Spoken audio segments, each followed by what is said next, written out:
Tibu. Mutale wane mwakavao lajia.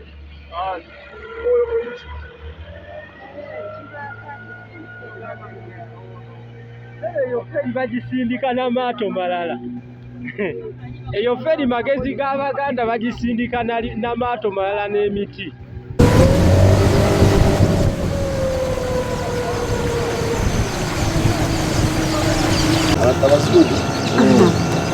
Simanyi bagenzi balinnya eryato.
District located at Bussi and Bussi South constituency.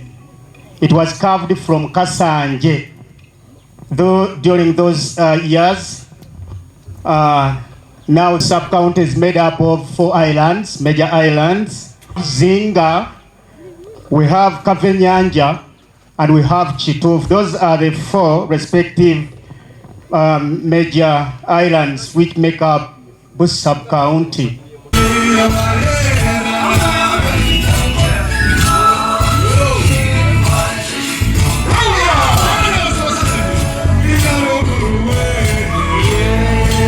Population by 2024 was 16,460 people.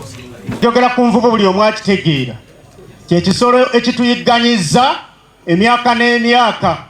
Naye njagala okubategeeza abantu abali wano nti mu myaka egya COVID-2 twafiirwa abantu abawera 6 mu COVID naye nga bafudde ate envubu. Era biseera ebyo nagamba nti nno singa gavumenti ebadde ewulira emmotoka zeyawa mu covid ne covid etaafa abantu yandibadde ewaddeko Bussi sub county emu ku response y'envubu okusobola okubeera nga ekola ki ewawaanya enteekateeka ezo naye envubu etuttidde abantu human rights report by that time yatwala obuvunaanyizibwa nenoonyereza abantu 64 nga be baakafa naye njagala okubategeeza ate okuva covid tuviiriddwako abantu abalala abasukka mu 2 oba abasukka mu 2 kati tuli mu bantu abawera 9. Njagala okubategeeza abantu baffe basigadde bubi, tulina bamulekwa, tulina bannamwandu, babba baabwe abamu babadde tebannazimba, babba baabwe abamu babadde tebannaba kwenunula n'abaana nga basigadde awo. Bassebo ne bannyabo, Prime Minister mmanyi nti nno ebigambo bino ajja biwulira, kubanga mu ofiisi ye mwe muva ekittavu ekikwata kwabo abatuukiddwako ebibeerabeera. Naye mbadde njagala waakiri asisinkaneko ku bannamwandu ne bamulekwa, bw'abayo amabaati agafisse babawe bagakozese, bw'abawo amabaati agafisse baba bagakole ki? Bagakozese. Bw'abayo ssente eziweerera omwana babaweerere, n'emmere abamu tebalina kubanga bazadde bwawe baali balya mu nnyanja, naye n'ennyanja kati nayo tekyatembeka. Bassebo ne bannyabo, eyo y'envubu. Twawandiika report ne tusubmitinga uwa ebadde egezaako okwogerezeganyako n'abakulembeze. Teri lipooti eyinza okuba nga ebulamu, naye ebulamu ng'abantu bafudde, nze ndowooza nti neeyo si nsonga. Abantu bakyafa, tefuddeeyo. Era mbadde njogeranga ne bannamawulire lwokyo nga mbagamba nti nno mu kaseera akatono nnyo bajja kundaba nga nsitudde bamulekwa ne bannamwandu nga tuba batwalidde ku ofiisi zaabwe e Kamwokya. Era ekyo tujja kukikola nga tetugambye muntu yenna, tusobole okubeera nga tutaasa ku mbeera abantu baffe gye balimu. Maama Nabbanja, tusaba fferi eyatuweebwa ab'e Bussi etuweebwe naffe tusobole okweyunga ku lukalu olwo tulyoke enkulaakulana egende mu maaso.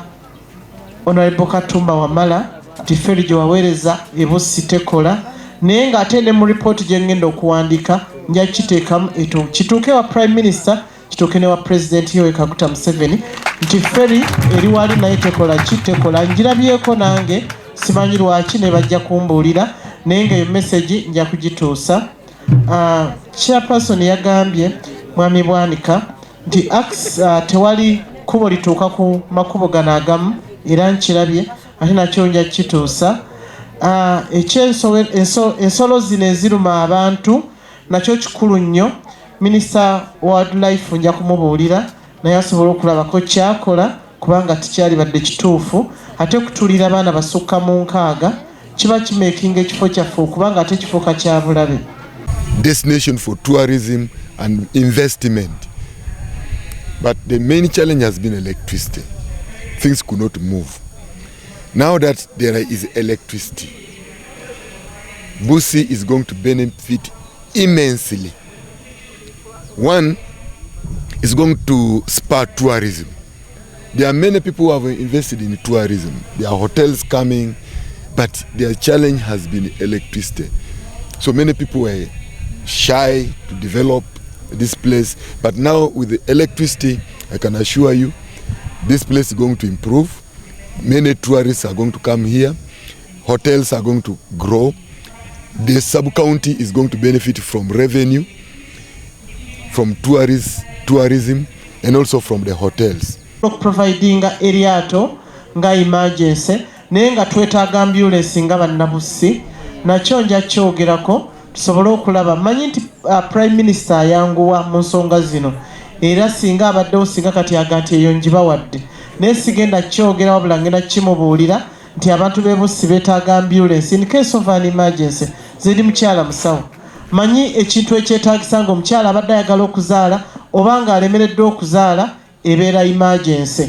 So ekyo kye mwogedde mu bintu byonna kikulu nnyo okubanga feri eyo ekola okutwala omuntu essaawa yonna obanga n'ambulance weeri sobola okuyisa omuntu ku lukalu okumutwala mu ddwaliro okusobola okuzaala. Tell us who we should look at.